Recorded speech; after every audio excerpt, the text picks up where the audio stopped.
Good evening. Welcome to the River Falls Municipal Utility Advisory Board meeting for Monday, November 20th, 2017. Can we have a roll call? Swanson. Here. Richter. Odine. Here. Mashevsky. Here. Peterson. Here. Toom. Here. Moving on, we're looking for approval of the minutes from the September 18th meeting. So moved.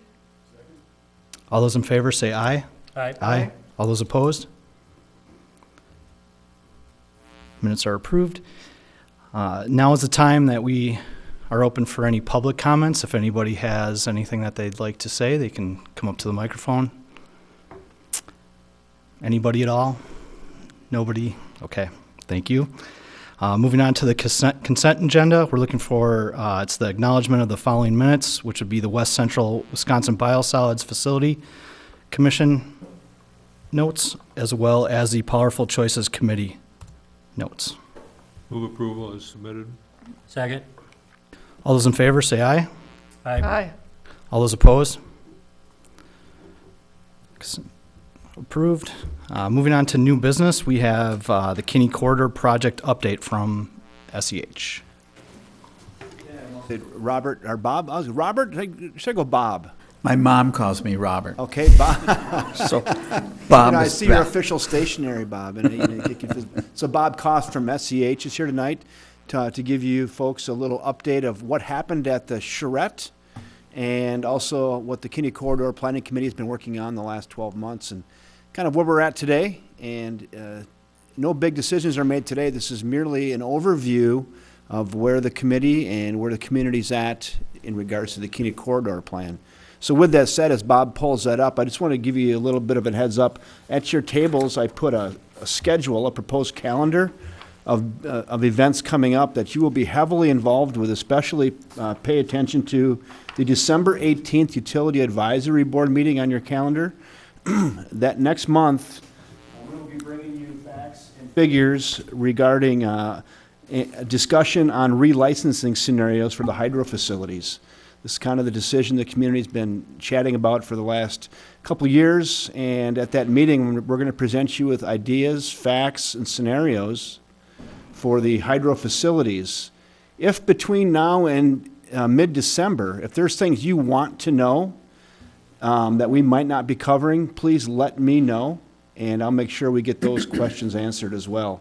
We'll be coming to you with information that is pretty much public information, but we'll be putting it together and talking to you about the three possible scenarios. And then in January, at your January meeting, you're going to be making a recommendation to the Kinney Corridor Committee on what this board here wants to do, how they like to see that advance. So that's a couple big meetings for you guys to be thinking about in the hydros.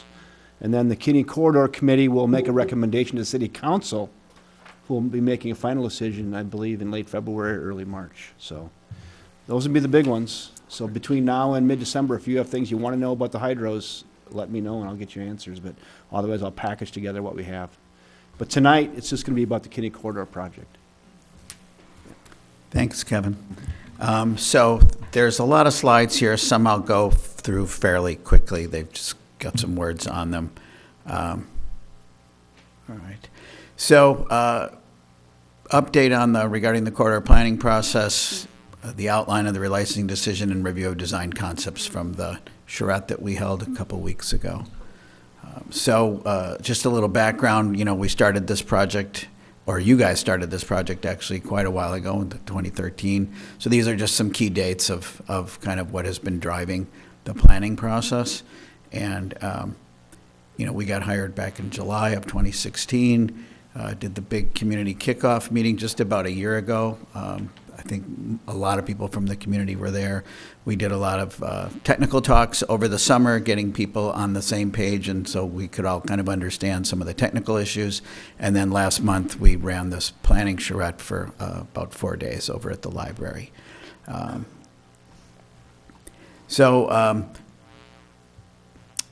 The next thing that's going to be coming up, as Kevin says, is there's continued meetings with the Kinney Committee and basically the meetings with all of you and the February big decision, right? And then moving into 2018 is really kind of pulling the draft corridor plan together. And the particulars of that will be driven by somewhat by the relicensing decision. So objectives for this project were to develop an understanding of how the community relates to the river. So this is a longer-term planning project that really looks at about a half a mile either side of the river. So it's not just about the river, but about the community and its relationship to the river and vice versa, right? So, we've been working to educate people and get educated ourselves to facilitate this relicensing decision in conversations and really to kind of look at this implementation strategy as sort of the end product of the plan. So there's been this 11-person committee. Some of them are here tonight. Adam sits on that same committee that we've been meeting with monthly, sometimes twice a month. A lot of these technical studies that have been done.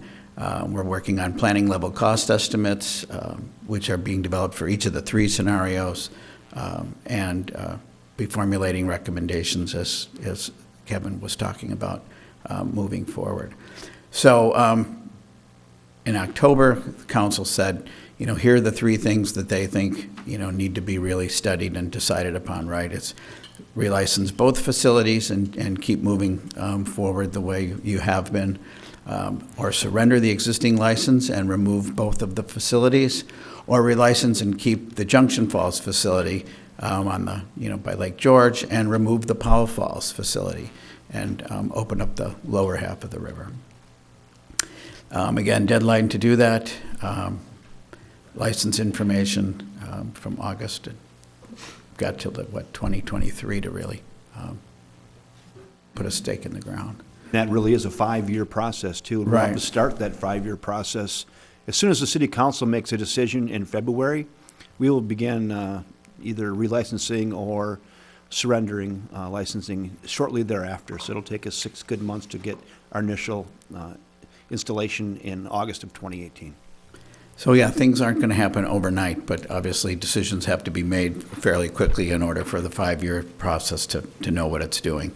For the charrette process, we developed a set of corridor guiding principles, if you will, that kind of help us and help the committee and the rest of the community understand how to kind of evaluate a bunch of the ideas that were developed and that are being looked at. So these are those 10 planning principles. I won't go into detail because you've had them in front of you, but they all kind of build around this idea of strengthening and supporting the Kinney corridors, heritage, social, environmental, educational, ecological, economic development, resiliency, public health, and really about continuing to keep engaging each other, right?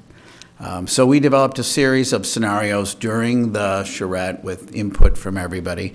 The point of this process was really to coalesce as many people as we could, to have these conversations, to have a design team here that could illustrate these ideas, to kind of set forth what the possibilities were. This was not about making a recommendation for a design, but to help people kind of envision if the dams stay, if the dams go, if one dam stays and the other one goes, what might that mean? How might that play out along the corridor? And there's a number of things we all looked at and the people were interested in that really aren't tied either way to whether or not a dam might stay or a dam might go.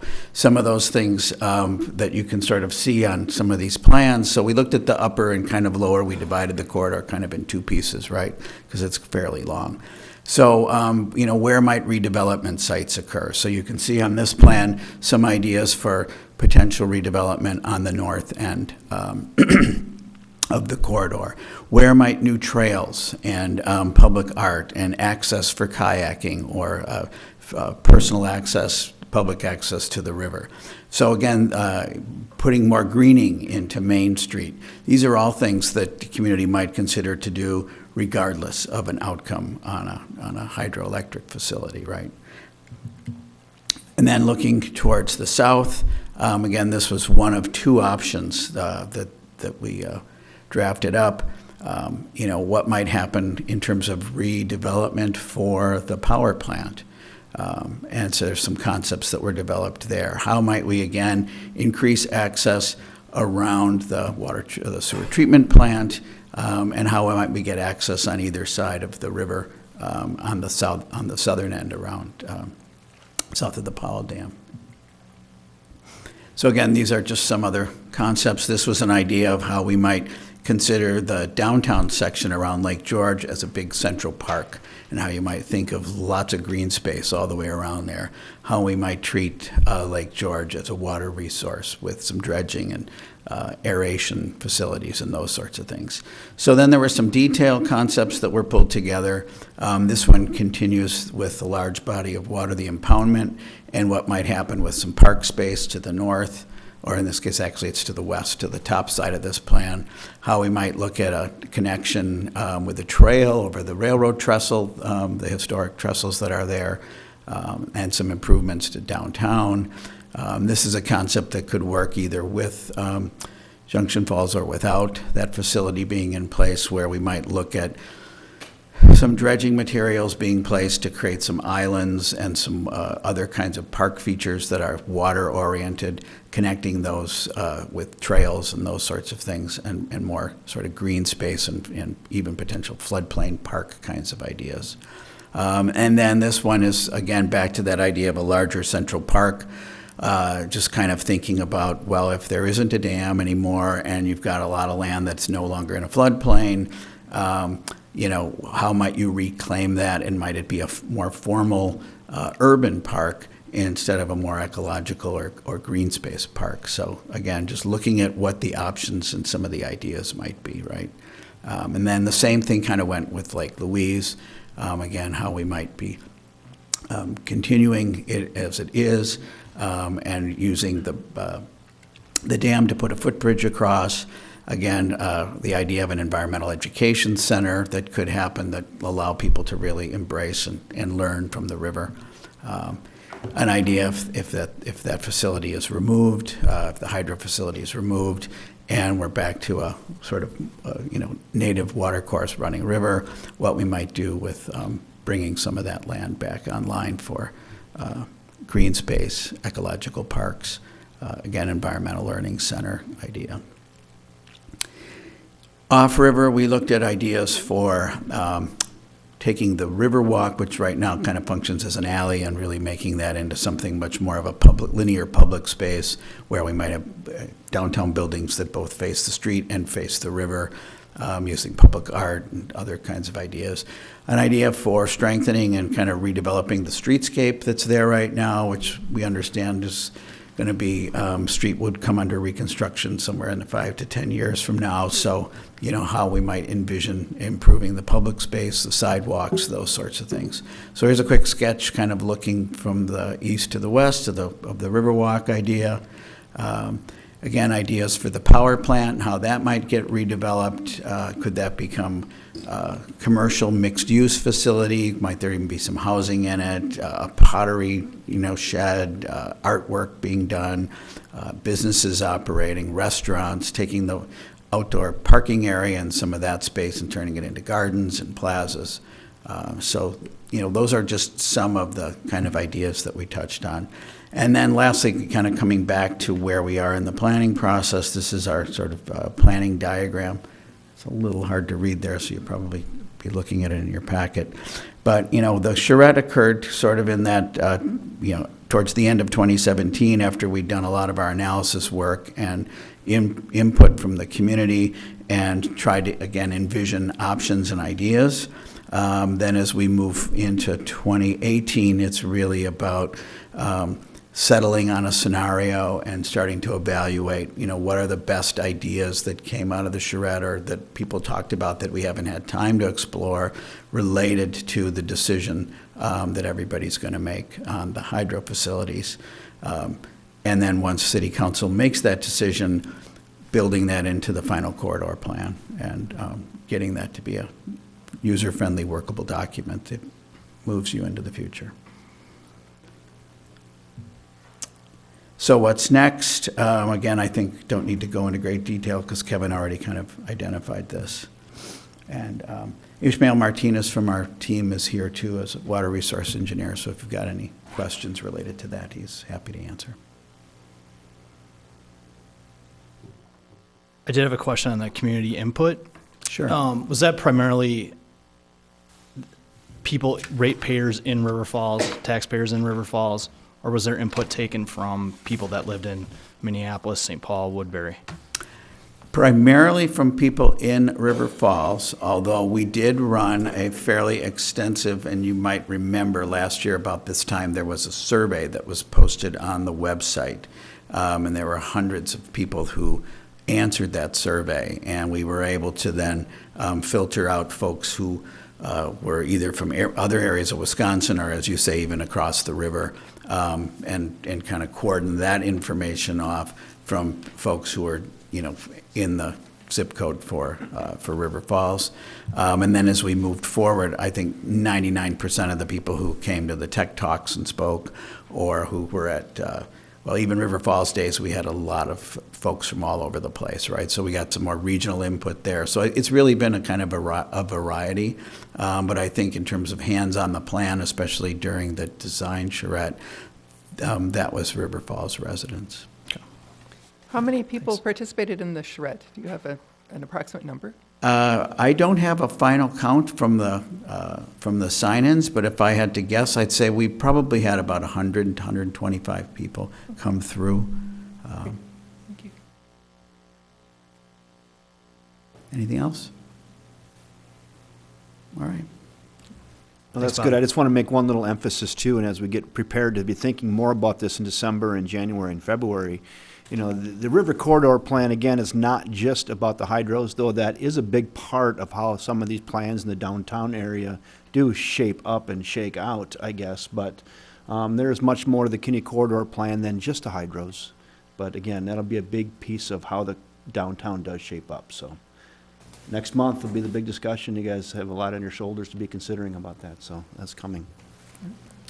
Thank you, Bob. Thank you, Ishmael. Thanks, Bob. Item number 3 would be resolutions. First one is adopting the electric business plan for the next 5 years, and then there is a memorandum for the electric system and SCADA vendor. So I'd like to introduce our 2 intern fellows, Brant Johnson and Jason Roloff. They've been working about 5 or 6 months on our River Falls Electric Utility Business Plan. The last time one was done, I think, was about 8 to 10 years ago. So we put these guys to work, and you folks were engaged in this process here a couple months ago when we had you do our SWOT analysis. That really is incorporated into this. On the SWOT analysis, not only did you folks get an opportunity to do that, but these guys went out into our business community and interviewed several of our businesses, small, medium, and large-sized businesses, and did a SWOT analysis personally with them. And the common themes did shake out in the business plan report. So they're here to give us an overview and presentation on the business plan, and then have a discussion, and then see if this the way the utility wants to move forward. So Brant and Jason, thank you, and the floor is yours. Thanks, Kevin. Well, thank you for letting us speak tonight. As Kevin said, we're going to kind of go through a little bit about some of the particulars of the electric utility business plan that we've kind of laid out for the next 5 years. So I guess yeah. And then the handout that I just handed you guys was for someone later in the business plan. Someone that was a question was asked earlier in the day and week regarding particular questions. So we'll get to that when it comes up. So diving right in, I have a quote that we have that we started at the very beginning of, actually, with Kevin in our first little meeting. So respecting our history while embracing our future. And that's been kind of our driving force behind this business plan, trying to understand where we've been and where we want to go. So ultimately, this business plan is going to be moving forward with goals and strategies for how we want to conduct business over the next 5 years. So that's just kind of the bare bones, what we want to do, and how we want to operate for the next couple of years. And I just wanted to put the mission statement up here just to kind of give you guys an understanding of what our mission actually is, and to provide quality services to the community through our electric utility. And then here, and it might be small here on the screen, but so you might have to just look at your packet there, because I know I can't see that up there, and even on this one here too. But we did just a really brief analysis of the electric system and provide an overview here. So there's about 5,800 residential electrical unit customers in town, along with 739 industrial and commercial customers. Last year, we had about an annual electric use of about 121 million kilowatt hours, and then of that, 2.1 million came from the hydros, and then about 330,000 came from the community solar gardens and generation throughout town. And then your average service reliability came in at 99.9985%. So we kind of emphasized to put those last four on there. Thank you, thank you. They just had 99.9, and I said, oh, no, it's much better than that. So they went back and got it. Devil's in the details. So as you're aware, we conducted a SWOT analysis, not only with the board, but with business entities, and then internal analysis too of that. So in preparation for the creation of this business plan, so we decided to conduct this SWOT. So if you don't know what SWOT is here, again, it's strengths, weaknesses, opportunities, threats, and then we decided to add trends on there. This acknowledges here. So it's a way that we can identify those analyses there, and then it isolates specific items that can be implemented on an organizational-wide scale. And then, like I said, we were able to do this internally, and then and we're only going to cover a couple of these too on here. We decided not to do them all. So our first one in strengths was a long-term view.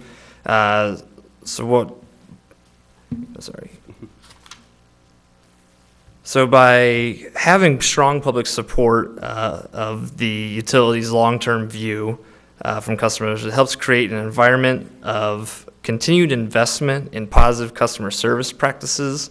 And then with the APPA and WPPI partnerships, they help provide resources such as training and give us a political voice and advocate for the advancement of public power in localities in Wisconsin. Yep, and then going forward, we also highlighted the weaknesses of the electric utility that we got input from, and the ones I want to highlight here are the transfer of knowledge. That has to do a lot with making sure that we get the information and the knowledge about the organization to our electric utility workers in a more efficient way, and making sure that they know how to do things that they may not be part of their initial job description, but as they grow into the organization, they're going to need to know as they move up through succession and whatnot. And the other thing I wanted to highlight here is the clarifying the billing and rate information. So this largely has to do with making sure we get consistent and accurate information out on our website, on social media, through our billing, just making sure that that line of communication is clear, and that if there are any questions, we can effectively and efficiently get those answers to the utility customers.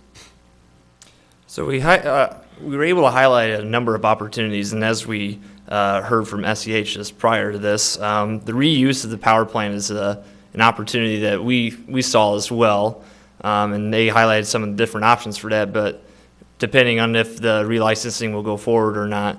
But we do know that their UWRF currently has about 3 personnel working out of there right now, so regardless relicensing by the end of 2017, beginning of 2018, they will be moving those personnel to the incubator out in Sterling Ponds. So there's going to be some potential use for that office space right there immediately.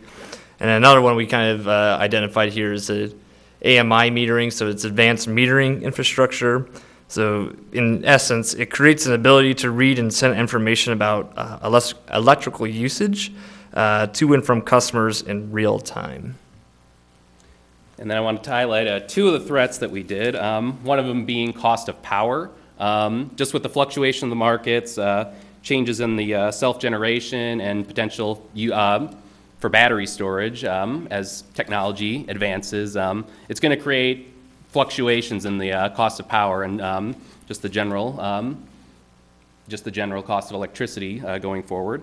And then the decentralization and security of the electrical grid. There's a movement, not necessarily here, but there's the potential for people to actually go off the grid or have self-generating power on their own properties. So that causes fragmentation in our electrical system that could cause some issues going forward. And also just making sure that the physical and online security of the electrical grid is going to be secure going forward.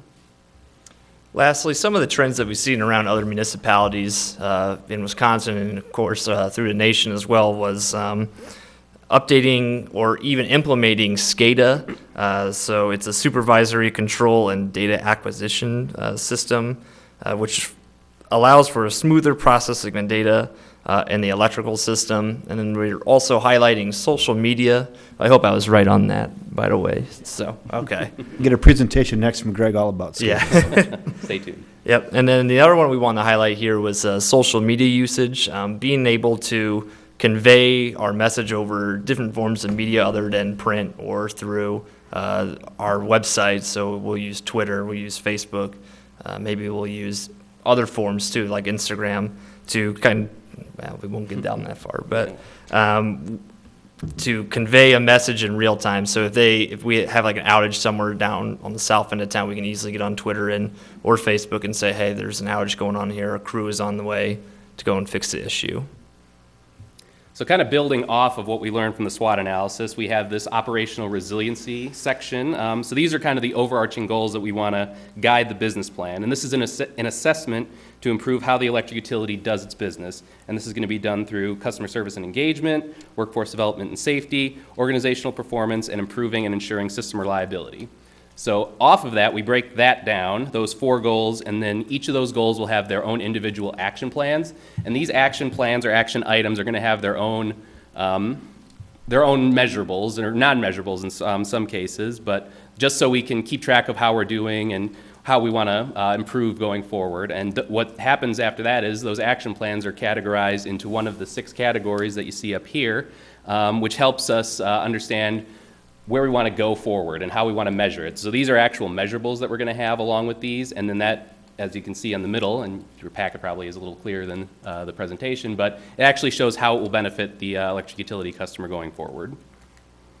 So the first goal, customer service and engagement, and I guess I want to highlight too that we were only going to do a couple of these as well. The first objective within this proactive customer service, so it would be getting accurate and reliable information to customers by improving our systems and practices to provide quality customer service. And then the second objective we wanted to highlight was customer benchmarking.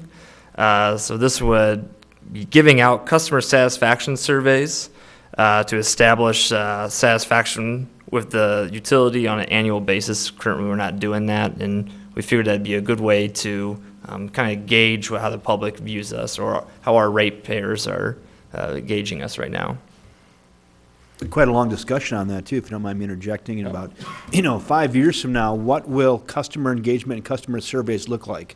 Many of us who already use Uber or Lyft or shop on Amazon, we are giving instantaneous feedback on our services, right, by the star method, or if you're on eBay or whatever. And I'm always wondering in 5 years if somehow our utility industry might be embracing almost instantaneous type of feedback about transactions they had, whether it's in the lobby or paying a bill online or something like that. But who knows if we're headed that direction. I just have a hard time believing the mail-out annual surveys are going to be the way it goes in 2023, but we'll see. So the second goal here, workforce development and safety, wanted to highlight the second objective on the bottom there, invest in workforce flexibility and efficiency. So we want to review the roles of employees and eliminate redundancies to support and enhance organizational, city, and customer needs. And then the fourth one down there, succession planning.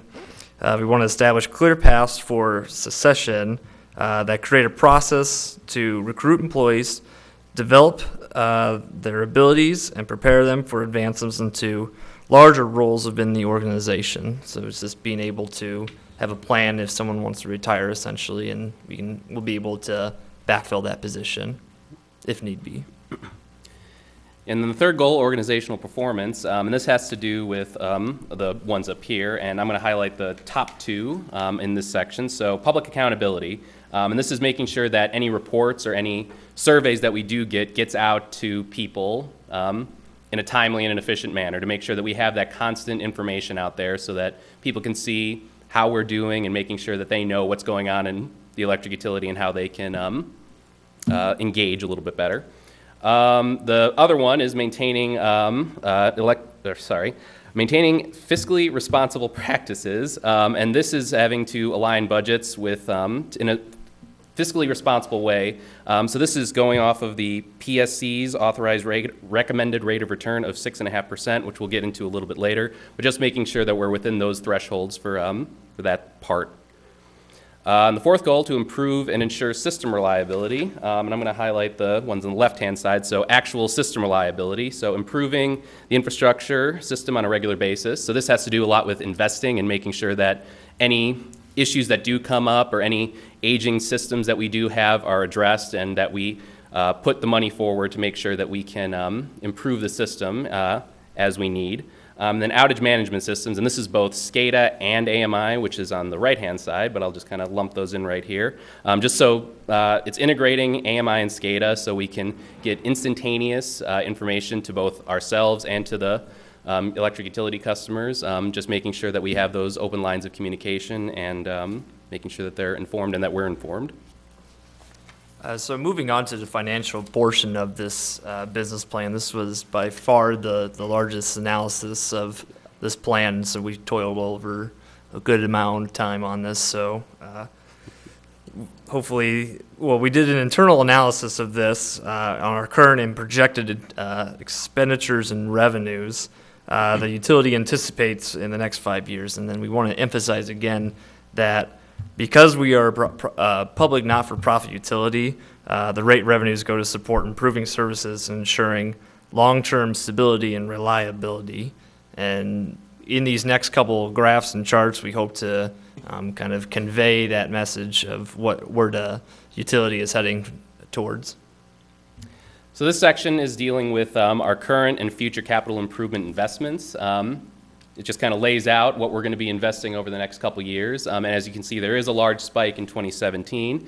And as the next table will illustrate, that's from the new electric substation that's being built out by the dam. And this kind of gives you just an overview of some of the bigger projects that we're going to be working on over the course of this business plan's life and the total investment, the total estimated investment that we're projecting along with these. So that it is a significant investment, but it is to improve and maintain reliability with our electric utility customers. And then these graphs are just kind of a way to understand where our operating expenses are and our power distribution is. So as you can see from the operating expenses, a large part, almost 3/4 of our operating expenses goes towards the purchase power through WPPI. And then in the power distribution, you can see that it's a little bit more diversified. We have a little bit more of our power distribution going toward residential customers, but there is a fairly good mix of large commercial, small commercial, industrial, and so on that make up our power distribution. These two graphs right here kind of illustrate the top 10 electric customers by kilowatt hours and by revenue. And as you can see, UWRF at nearly 12% and nearly 10% for kilowatt hours and revenue respectively. They make up the largest portion of, or they're the largest customer by far for the utility. And combining these top 10 in revenue nearly account for 33% of our kilowatt hour usage and about 28% in our revenue. And then this is what we handed out a sheet for you to kind of clarify some of these numbers here. But as you can see, NCCM was from 2014 to 2016 had the largest usage increase at about 82%. And then you had a Crystal Finishing Systems at 56%, and then the River Falls Industrial Center at 24%. So we can kind of gauge from this that their increased usage means that they're gaining business, that they're getting more orders, that in turn would need more electricity from the utility. And this slide I just wanted to put in to kind of give a breakdown of where our energy actually comes from. So this is from WPPI's resources. As you can see, about half of our energy portfolio comes from coal. However, going forward, WPPI is going to be investing a lot more in wind and solar energy going forward, so more renewables. So this is based on end of year of 2016, but going forward, and even this year, there could be a few differences in the numbers, but just so you're aware of kind of where things come from as far as our energy sources are concerned.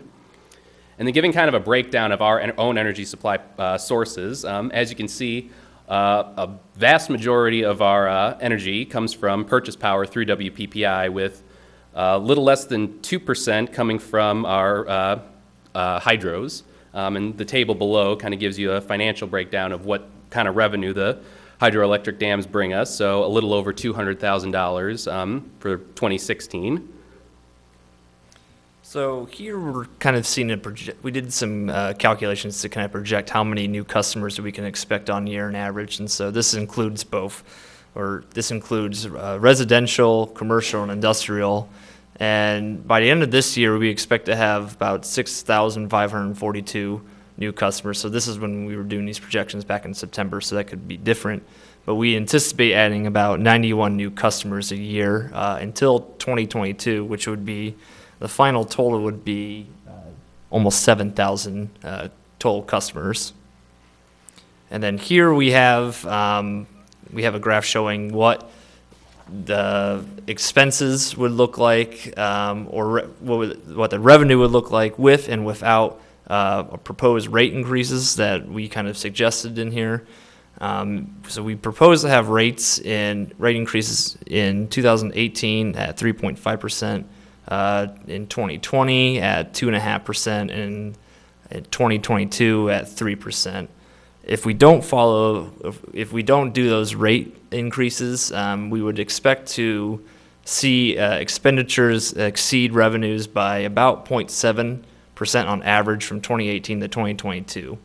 Now, these figures also don't account for the new TW expansion and the wind fuel properties that have been completed, as well as also the incubator project that's scheduled to be completed in 2018. So those projects could significantly alter our revenue stream as well, just because of the amount of power that we anticipate them using. So we just want to have that disclaimer there. I also just highlight as well that the last rate increase River Falls Municipal Electric Utility did was in 2008. So we'll be coming up on 10 years since our last rate filing with the PSC. So we may be due by looking at your numbers. Mm-hmm. So this part right here, this is we're just examining a income statement for the next 5 years actually. So we calculated about salaries increasing about 2.5%, benefits expanding by about 5% each year, and then operations and maintenance by about 4.3%, and that was based on historical figures there. And then we're anticipating the cost of power to increase by 1% in 2018, and then about 0.5% from 2019 to 2022. I'd like to highlight there too. I mean, if you were to look even 4 years ago, the projections for cost of wholesale power was much greater than they're projecting today. A lot of that's due to the cost of natural gas and how that's really come down and now stabilized. And there's also stabilized projections for natural gas as well. So 4 years ago at WPPI, they were projecting higher increases for wholesale power. That's really flattened out since the cost of natural gas has come down. Yep. And then with these, with this, we want to do like a financial wrap up here. So we want to emphasize that we should really strongly consider doing a cost of service study, just because, again, as mentioned, we haven't increased rates since 2008, and we want to get just an evaluation of our rate structure and see how that will affect us in the future. And then we're projected expenses will exceed 0.7% of revenue on average every year if rate increases don't happen. And then to achieve that authorized rate of return of about 6.5%, we would need to raise rates by 3.5% in 2018, 2.5% in 2020, and then 3% in 2022. So kind of giving a summation of everything. This is kind of how we want to guide ourselves over the course of this business plan, and we have these couple of benchmarks that we've identified or that we want to kind of hold ourselves to over the next 5 years. So the rate adjustments based on the cost of service study findings, the customer service and engagement improvements, workforce development and safety improvements, organizational performance review, and improving and ensuring system reliability. And then to hold ourselves to that, we have these measurables that I highlighted a little bit earlier, but just so that we're holding ourselves accountable and that we are going to review what we've put forward in this business plan on a regular basis. So what we're planning is, and what we've put forward in the business plan is that we'll have a review occurring in 2020 and then again in 2022, just to make sure that we are keeping with what we've set forth in this business plan. And then in 2022, we're proposing that a new business plan be created based on the electric utility operations that are current for that time period. So we will open it up to questions now.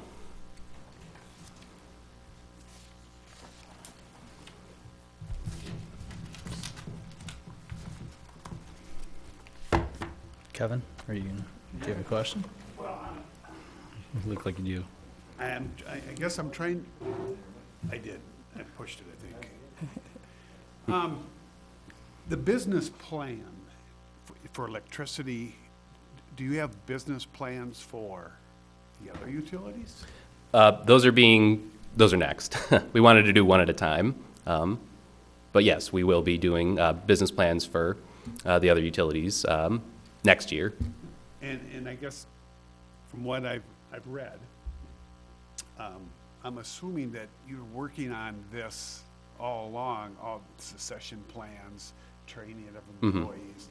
Why does this formally come together and get a recommendation for the council? I mean, isn't this something that you continually work on all the time? Well, this kind of sets the guidelines for the utility for the future, actually. So it's staff. This would be kind of more like a document that staff will be able to refer to, and then when we're saying we want to lay about 10 miles of underground pipeline, or not pipeline, but underground line, for example, that's a goal that we set in 2018 that we hope to achieve by 2022, or the annual. If we're keeping on track with conducting an annual survey every year, so we can say whether we've achieved that metric or not, and we can tell the public that this is what we said we were doing, this is what we said and this is how we're going to achieve it, and this is if we achieved it or not. So we kind of want to have some. It's kind of a public accountability. Yep. With this plan in place. Yep. And to both your points too, Kevin, and I don't think there's any big ahas in here. Maybe that's probably good news. I mean, there are things that we're going to be trying to achieve in the next 5 years that we've spelled out in here. And we put price tags on those things as well. But there's a lot of things that we're already doing. We're re-emphasizing those things we're doing. We're re-emphasizing them for our own accountability, so we have a plan and are accountable to making sure we're doing those things. But, you know, these aren't earth-shattering things in here, things that we're already doing, but it's re-emphasizing some obvious and some but very important things that we need to be doing. And it's good to have a board like yourselves go, yeah, you know, that is important and we want you to continue doing that. So, I mean, it's something I don't think we'd veer from because they are important, but I want you to embrace those things as well. But nothing earth-shattering. Right, yeah. And stuff that you do on a daily basis. Yep, we do. Yep. And it's just, as a reference guide more than anything, just to make sure that there is something we can actually look at and say, this is what we're going to do, and we're going to hold ourselves to it. So, Measure your progress. yeah. And, I mean, a lot of this stuff is just, organizational expectations that we hold ourselves to, but to actually have something written down and to say, we're going to measure it this way, that's kind of what the intent of the business plan was. Let me give you an example of something else we're kind of working on with Al Rolick a little bit right now, but a cash reserve, right? Utilities should have cash reserves. We have about a 6-month cash reserve right now for our electric utility. And we kind of know that's the right thing to do, but there's really not a written policy for that to go, that's why we're doing it, and that's why we're going to have that much cash reserve. So when we bring that to you at some point in the next 6 months, it'll maybe seem like an obvious thing, because we're doing it and we inherently know we should be doing it, and we are doing it, but it's good to have it in writing. So if someone else in your spot comes and says, why are you doing that? We can point right to it and go, well, this is why. This is why we think it's important. So things we're already doing, but it's just good to cauterize them in a document like this sometimes. I will say it's kind of similar to some of the planning that the city council goes through with a work plan or a 5-year plan for different things. So, good job. Anybody have any other questions? I just want to say thanks to you guys. You worked very hard on this. I know they're here for a year or two. I think they're going to extend their stay for another year, but they worked very hard on this, and this is through ICMA. We get to have these guys work for us, and they get to learn, and good exercise. So thank you. We learned a lot from this, let me tell you. All right. Thank you. Yep, Thank you very Appreciate much. it. I will move approval of the resolution adopting the 2018-20, or that we make a recommendation to the council to approve the 2018-2020 electric business plan. Second. All those in favor, say aye. Aye. All those opposed, same. And the resolution passes. Moving on, I think we have discussion for a resolution adopting the electric SCADA system. We are fortunate tonight to have Greg Deitch, our new SCADA engineer. Greg, have you been here 3 months, 4 months? How fast does time go? I haven't counted. Is it 4 months yet?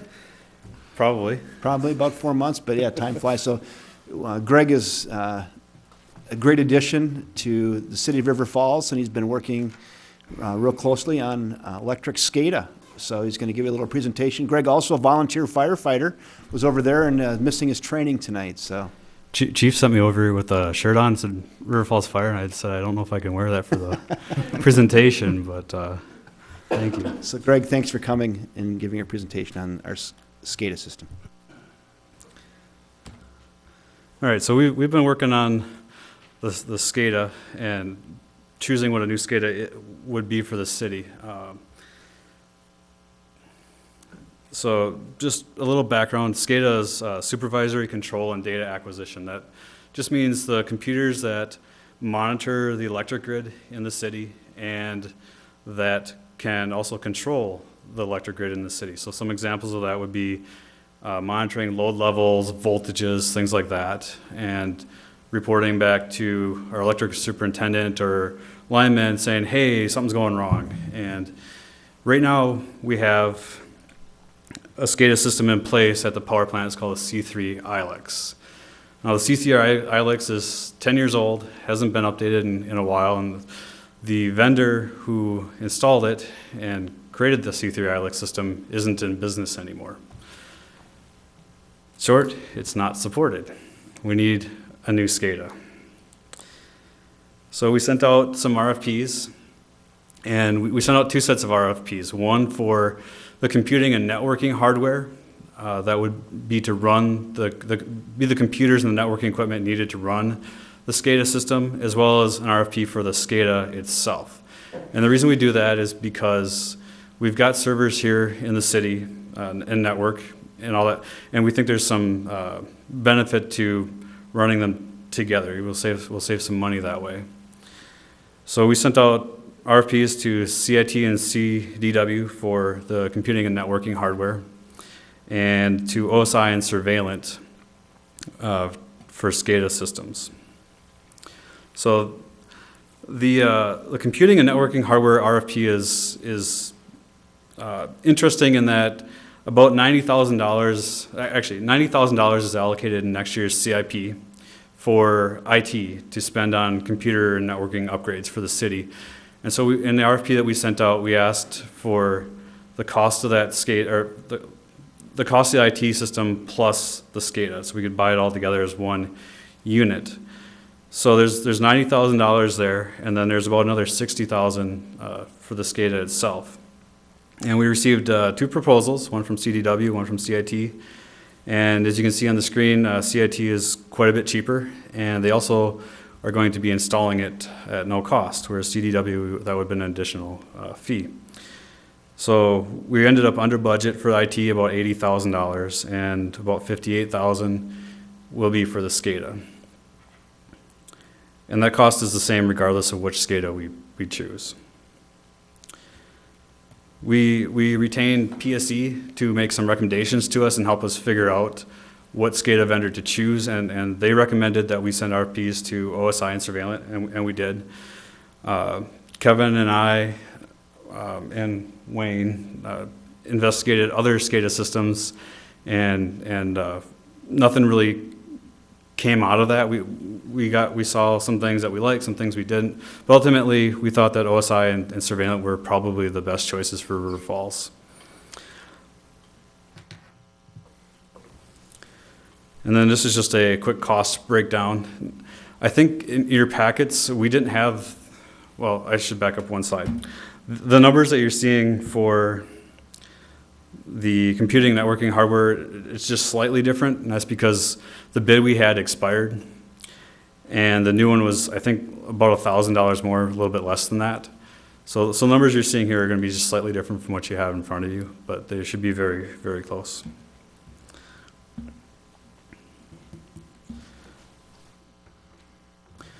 So we received 2 responses to the RFP. OSI was a little bit cheaper for the installation. They were at about $88,000, and Surveillant was at $100,000. The real difference came out in the cost of maintenance. And when I packaged it all together and said, well, what does it cost for 5 years? And this includes the networking and computing hardware as well.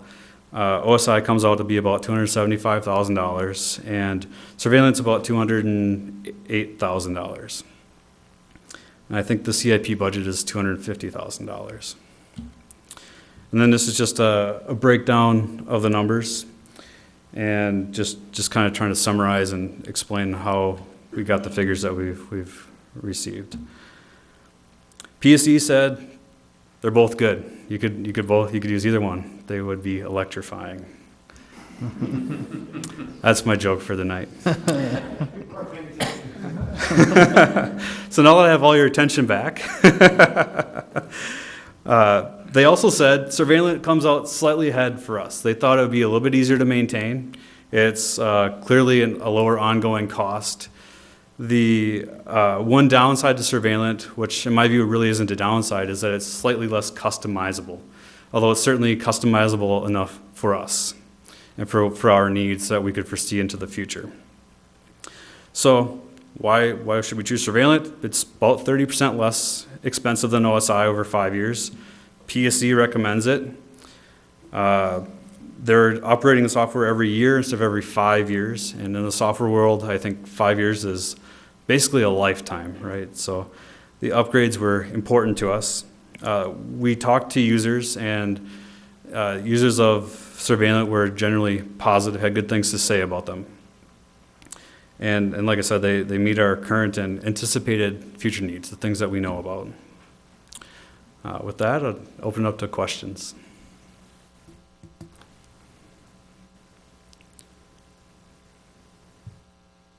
No questions?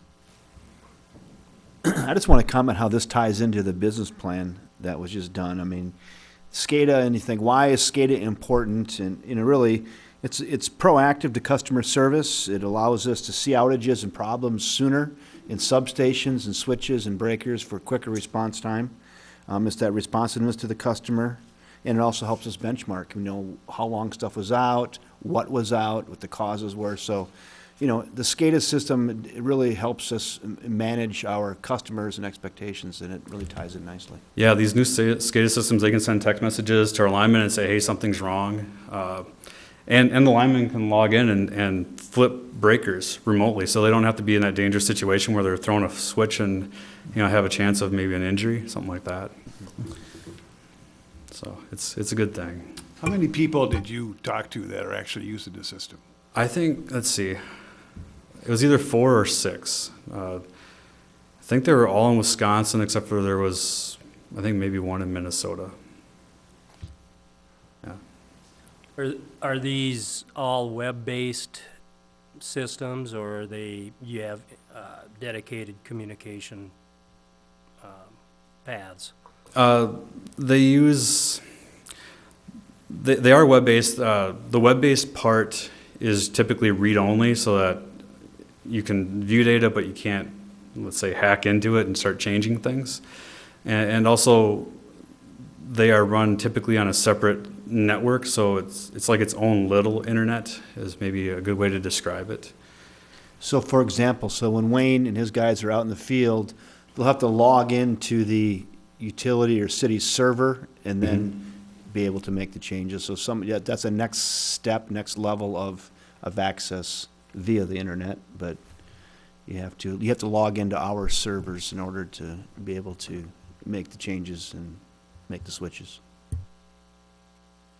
Did I say that correctly, Greg? Yeah, I think so. It's a double hop. It's a encrypted VPN and 2 sets of credentials to make sure that if one set's compromised, the second one is still hopefully secure, and just makes it that much harder to hack, right? Yeah.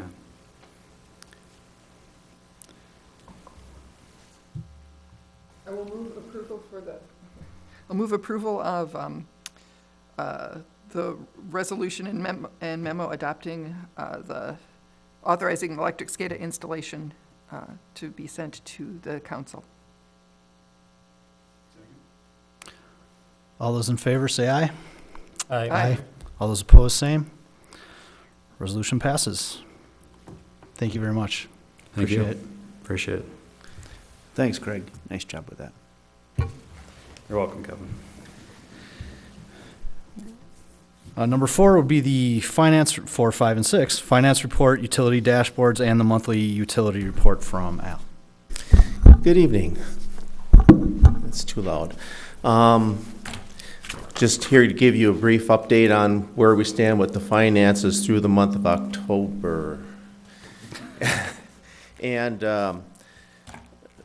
I'll just start off with the electric fund. The electric fund revenues year to date are about $11.5 million. This is about $240,000 over the previous year.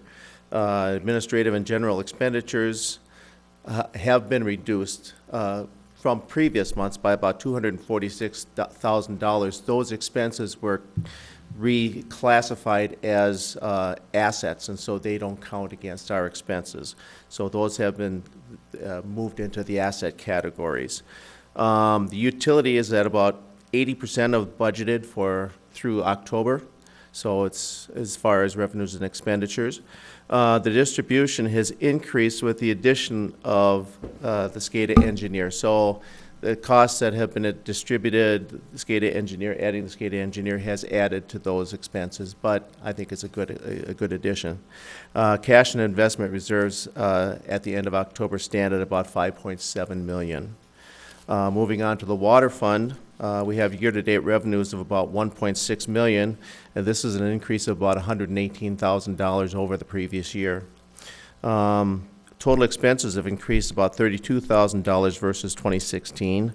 The utility has incurred higher repairs for pumping equipment failures in 2017 compared with 2016, so that has added up to about $46,000 in additional costs. Utility reports a net income of $117,000 through October, so we're looking very good on the year. And cash investments reserves at the end of October stood at about $1.5 million. The sewer fund, wastewater fund, year-to-date revenues are about $2.8 million. This is about $17,000 lower than the year before. Operating expenses have decreased, however, about $159,000 from the previous years. Year-to-date net income is standing at about $678,000, and the cash and investment reserves as of the end of October are about $3.9 million. Moving on to the stormwater fund, the year-to-date revenues are at $460,000. This is an increase of about $20,000 over the previous year. There's been some adjustments in costs in the operating expenses with civil engineering and senior civil engineering being allocated between different funds. About 80% of the engineering is coming to the wastewater or the stormwater fund versus the original 30,000. Did I say 80,000? I'm sorry, 80% of the engineer as versus 30% as it was originally budgeted. So cash reserves stand at about $380,000 with outstanding receivables of about $48,000. Boy. That is the status of the utility funds as of the end of October. Are there any questions with that? I just want to say thank you again. And there's one, sometimes few things stand out to me, and one, I think you said it twice, but I want to say it for a third time. In the wastewater fund, expenditures were down $159,000 this year. That's significant. That is very significant. And not all of it, but a large portion of that is due to the new wastewater treatment plant facility that uses much less energy and a lot less repairs on parts. So that's not all of that 159,000, but it's a nice chunk of it. So Exactly. just want to highlight again that efficient plant that we have. that Yeah, when investment. you upgrade plant and equipment like that, it tends to be more efficient and less costly. So it's a good thing to do, especially when you need it. Moving on to the dashboards, I'm just going to spend a little bit of time on each activity here. The electric sales, year over year, in terms of kilowatt hours, are about 120,000 kilowatt hours in 2017, more than 2016. So we sold more kilowatt hours. And in turn, our electronic sales revenue is up as well. So no surprises there. Again, most of our electricity use, and I'm going to be a little careful here in lieu of what was shown earlier this evening, but the largest users of electricity in the city are our residential customers. That I don't think is any kind of a surprise. But again, when you add up all of the different commercial sectors and so forth, they come out to be about a third of the usage as well. So I think that's, again, no surprises, but relevant to the operation. Water sales this year are up a little bit over 2016. Again, we had another wet year, so water sales were, relative to previous years, are down significantly. But we did sell a little more water this year. And as a proof of that, our water sales revenue is up over $120,000 over last year. So, so that's a telling detail. October sales by class, again, residential is our largest class of users, and so they use the most water throughout the year. A funny trend, I think, when we look at the water supplied versus wastewater treated, and we may have talked about this in previous months, but when you look at this table or this graph, it looks like we're treating more water, or more water is flowing into our wastewater facilities than we're actually pumping. And that is probably a true statement due to what we call inflow and infiltration. There are certain leaks and cracks and so forth in our sewage collection system that add water to the system. So we're not only treating the water that we pump, but we're also treating that water that trickles into the system through other means. Moving on to the Focus on Energy program. And Kevin, you could probably talk a little bit more on this, but it looks like this is basically saving quite a bit of money and through the energy incentives. Customer incentives and customer incentive collections are indicative of the savings in those areas. One area I did want to highlight, the renewable energy blocks. If you go to, I think this is the last page, we had set a goal of getting 10% of our customers to invest in the renewable energy blocks. As of the end of October, we're standing at 9.8%, which is fantastic. We've got about 12 more customers to add to reach our magic goal of 10%. So, Thought we were there, and then someone did a recount and said we added a few more customers. And then, so we're real close. yeah. And we're right there. We did a little, one campaign and a bill stuffer campaign. I think we got like 27 people that responded to that. And we're twisting a few more arms, but we'll get our dozen. So. We're almost there, and I wouldn't doubt that we're very close by the end of the year. So, are there any questions on the dashboards?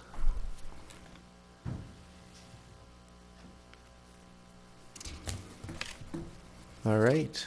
With that, I wish you a happy Thanksgiving. You too. Thank you very much. Have a great evening. Thank you. Thanks.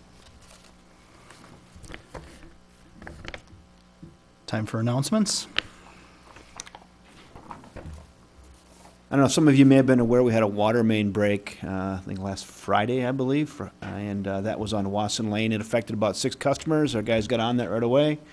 We used our new vac truck to suck out the hole as they were repairing, and had those customers back in service, I think, within 20 hours. So good work by our crews on that, and we'll be monitoring and checking the age of that pipe, see if we might have bigger issues out there, but I think it's an isolated situation as far as I know right now.